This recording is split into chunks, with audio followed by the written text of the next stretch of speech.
Welcome students to my class. आज हम सीख रहे हैं डायमेंशनल फार्मूला कैसे बनाना है। इसके लिए सबसे पहले हमें मालूम है कि 7 बेसिक क्वांटिटीज़ हैं: length, mass, time, temperature, electric current, luminous intensity और क्वांटिटी ऑफ मैटर, जिनका रिस्पेक्टिव यूनिट्स क्या है कि लेंथ को हम लिखते हैं मीटर, एसआई यूनिट मीटर में, और डायमेंशनल सिंबल अगर इसका हम लिखना चाहेंगे तो क्या आएगा, capital L with big brackets. Next quantity है मास। मास का यूनिट क्या होता है, एसआई यूनिट केजी, और इसका डायमेंशन सिंबल कैसे बनेगा, कैपिटल एम बिग ब्रैकेट्स। अब ब्रैकेट डालने जरूरी है क्योंकि बिना ब्रैकेट के डायमेंशन फॉर्मूला नहीं माना जाता। टाइम को हम एसआई यूनिट सेकेंड्स और कैपिटल टी ब्रैकेट्स में। टेम्परेचर के लिए केल्विन एसआई यूनिट और कैपिटल के या थीटा से हम उसका डायमेंशनल सिंबल लिखते हैं। इलेक्ट्रिक करंट को एसआई यूनिट एम्पियर नापते हैं और एम्पियर के लिए डायमेंशनल सिंबल ए और बिग ब्रैकेट्स। ल्यूमिनस इंटेंसिटी के लिए कैंडेला सी और क्वांटिटी ऑफ मैटर के लिए मोल MOL ब्रैकेट्स।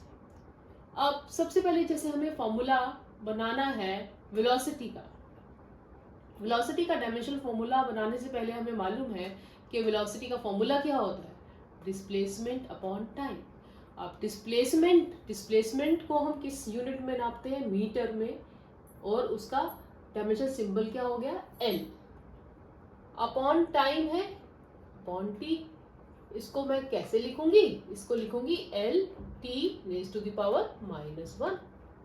या और अच्छे से लिखना चाहती हूँ तो मैं क्या लिखूंगी, मास में डायमेंशन है 0, एल में है 1, टी में है -1। तो वेलोसिटी का डायमेंशन फॉर्मूला क्या बन गया, m0 l t-1। अब चाहे आप m0 l t-1 लिखिए या l t-1 लिखिए, दोनों ही सही माने जाएंगे। नेक्स्ट है एक्सेलरेशन। अब एक्सेलरेशन का फॉर्मूला क्या है, acceleration is velocity upon time. पर मैं अगर इसका डायमेंशनल फॉर्मूला बनाना चाहूँ, ये है वेलोसिटी अपॉन टाइम। तो डायमेंशनल फॉर्मूला वेलोसिटी का क्या है, LT-1 upon time. Upon time क्या हो गया, T। तो इसको मैं एक साथ कैसे लिखूंगी, LT-2। यही पे एक इजी स्टेप या ट्रिक क्या है, अगर आपको एक्सेलरेशन का एसआई यूनिट याद है, एसआई यूनिट क्या होता है, मीटर पर सेकेंड स्क्वायर, तो आप आसानी से डायमेंशनल फॉर्मूला बना लेंगे। मीटर मतलब L पर सेकेंड स्क्वायर मींस T-2। उसी तरह से आप वेलोसिटी की बात करें तो वेलोसिटी का एसआई यूनिट क्या होता है, metre upon second. Metre upon second मतलब L अपॉन T मतलब T⁻⁻1। तो अगर आपको इस तरह से फॉर्मूला याद नहीं है पर ऐसे ही यूनिट याद है, तब भी आप डायमेंशनल फॉर्मूलाज उनसे भी बना सकते हैं। उसी तरह से नेक्स्ट क्वांटिटी है फोर्स। फोर्स का फॉर्मूला है मास इनटू एक्सेलरेशन। या अगर मैं इसका एसआई यूनिट सोचूं तो मुझे मालूम है अगर एसआई यूनिट केजी मीटर पर सेकेंड स्क्वायर होता है, तब भी मैं आसानी से इसका डायमेंशनल फॉर्मूला बना सकती हूँ। कैसे, केजी तो हो गया मास, मीटर तो हो गया लेंथ, और सेकेंड स्क्वायर नीचे है तो ऊपर आ गया T-2। ML-T-2 इसका फोर्स का डायमेंशनल फॉर्मूला बन गया। और वैसे भी आप बना सकते हैं मास इंटू एक्सेलरेशन। मास मतलब हो गया m और एक्सेलरेशन मतलब हो गया LT-2, तो MLT-2। अब इसको हम कहेंगे कि फोर्स में डायमेंशन है मास की 1, लेंथ की 1 और डायमेंशन है टाइम की -2। मतलब डायमेंशन मतलब उनकी जो पावर है। नेक्स्ट बनाना है वर्क का। वर्क का फॉर्मूला है फोर्स इनटू डिस्प्लेसमेंट। फोर्स तो है MLT-2 इनटू डिस्प्लेसमेंट का मतलब इनटू L। तो ये क्लब कर देंगे तो क्या बन जाएगा, ML2T-2। अब चाहे आप वर्क बोलिए, चाहे आप पोटेंशियल एनर्जी बोलिए, चाहे आप काइनेटिक एनर्जी बोलिए, सबका यूनिट क्या होता है, ऐसा यूनिट क्या होता है, जूल। जूल होता है, या तीनों का ही जो डायमेंशनल फॉर्मूला है वो क्या है, ML2T-2। नेक्स्ट है प्रेशर। प्रेशर क्या है, फोर्स अपॉन एरिया। फोर्स क्या है, MLT-2 MLT-2 upon area, area क्या होता है, लेंथ इंटू ब्रेड्थ मतलब मीटर स्क्वायर, मतलब लेंथ का स्क्वायर, ठीक है ना। तो ये क्या बन गया, ये बन गया m, 1 ऊपर है और -2 ऊपर जाएगा तो -2, तो 1 - 2 -1 और t - 2 ml - 1 t - 2। या अगर मैं इसको चेक करना चाहूं तो क्या मैं देखूं, इसी से मेरा SI यूनिट क्या बनता है, mass, m is mass kg, L - 1, L is metre on metre, अब -1 मतलब नीचे तो मीटर बनेगा वो, और t - 2, t इज सेकेंड मतलब सेकेंड स्क्वायर, नीचे आ गया, ठीक है। तो अगर इसका मैं ऐसे यूनिट चेक करूं तो kg upon metre second square बनता है क्या, लेट मी चेक। फोर्स का क्या था, kg मीटर पर सेकेंड स्क्वायर, फोर्स का था kg मीटर पर second square upon area, area क्या होता है, एरिया होता है लेंथ इंटू ब्रेड्थ, L का स्क्वायर, L का स्क्वायर मतलब L की जगह मैं क्या लिखूंगी, मीटर का स्क्वायर, L की जगह क्या लिखूंगी, मीटर का स्क्वायर। तो ये क्या बनेगा, kg 1 है ऊपर, नीचे से -2 -1 और सेकेंड का -2।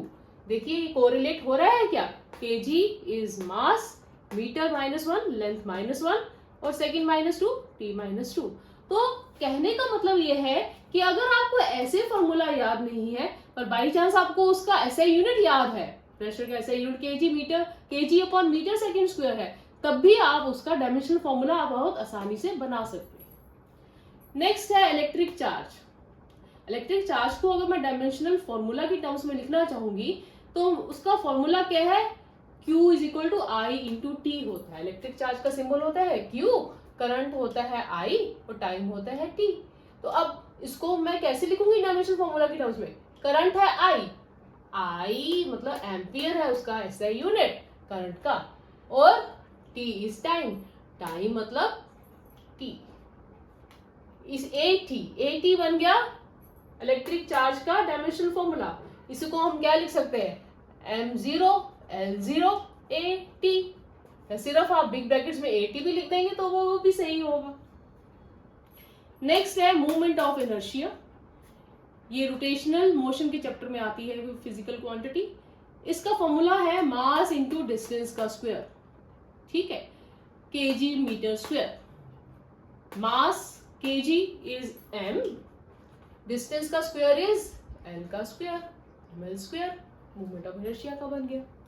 इसी तरह से कई बार क्वेश्चन में पूछ लिया जाता है कि आप इसका स्क्रीनशॉट ले सकते हैं, मैं रब करने वाली हूं।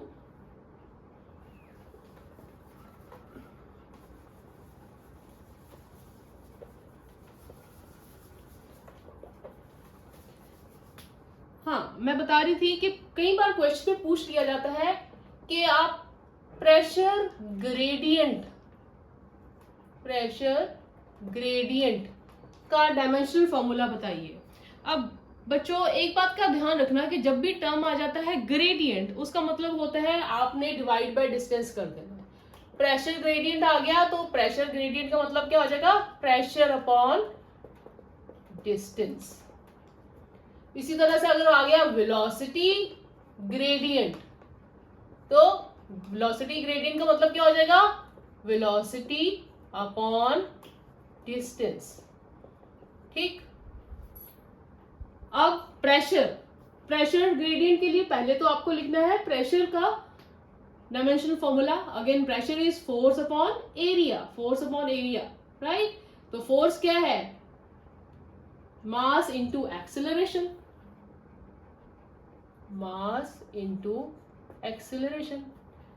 ठीक है। Force upon area, force is mass into acceleration mlt - 2 and upon area for pressure, area मतलब L2 और साथ में ग्रेडियंट आया तो डिस्टेंस मतलब इंटू L, और जब इसको हम कंबाइन करेंगे तो ये क्या बन जाएगा, LL कट गया, m L⁻² -2 T⁻², प्लस ये आ गया प्रेशर ग्रेडियंट। नेक्स्ट मेरे को लिखना है वेलोसिटी ग्रेडियंट, तो क्या होगा, velocity upon distance. Simple, velocity क्या होता है L upon T, L T minus 1, और नीचे क्या है डिस्टेंस मतलब L, L कट गया, तो इसका फॉर्मूला वेलोसिटी ग्रेडियंट क्या बन गया, T raise to power minus 1।